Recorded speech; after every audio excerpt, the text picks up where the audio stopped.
Amongst the recognized heads of charitable trust is Trust for the Advancement of Religion. Over time, the law has recognized the role religion plays in shaping the society, contributing to the moral values of the society, and promoting spiritual growth. This is why certain trusts that have been put for religious purposes can be recognized as charitable trusts as long as they meet the requirements laid down by the law.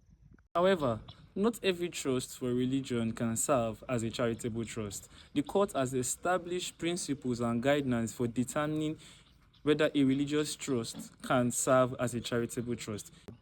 In this presentation, Group 10 will analyze the scope, legal position, and validity of trust for the advancement of religion with relevant cases. The legal definition was initially limited to the Statute of Jesus Act 1601, provided by Locke McNaughton in Commissioner of Income Tax versus PEMSEL. A charitable trust must be for one of the underlisted purposes: trust for the relief of poverty, trust for the advancement of education, trust for the advancement of religion, and trust for other purposes beneficial to the community. Charitable trust for the advancement of religion is a type of trust that provides for the advancement of religion, worship, and religious activities for the benefit of the public. It entails using property of funds for the purposes such as buildings and maintenance of churches, mosques, and other places of worship, sponsoring religious teachings and educations, supporting missionaries or religious workers, also printing and distributing of religious materials.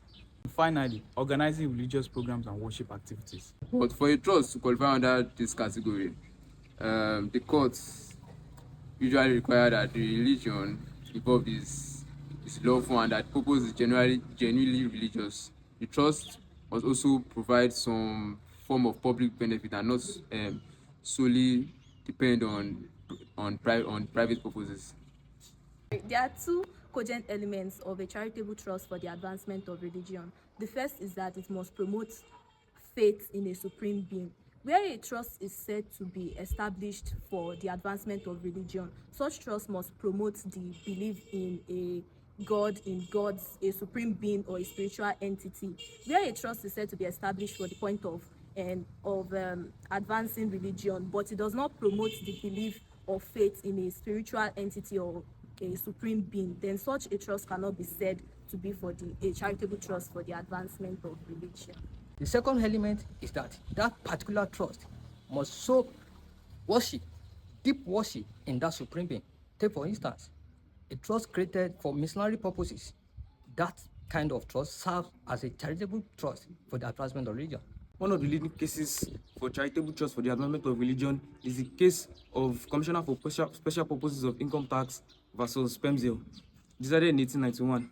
In this case, a wealthy businessman known as John PEMSEL, he made donations to an organization known as the Moravian Church. This church were involved in spiritual and religious activities, including spreading of the gospel and supporting religious works both in England and abroad.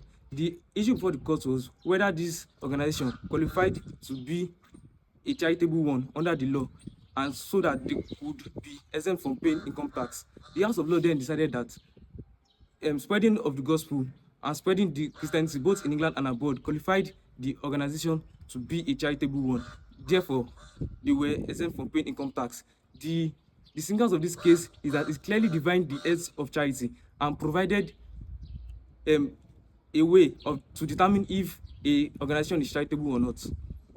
In the case of United Ground Lodge of HFA and accepted medicine of England, it is Osborne Borough Council.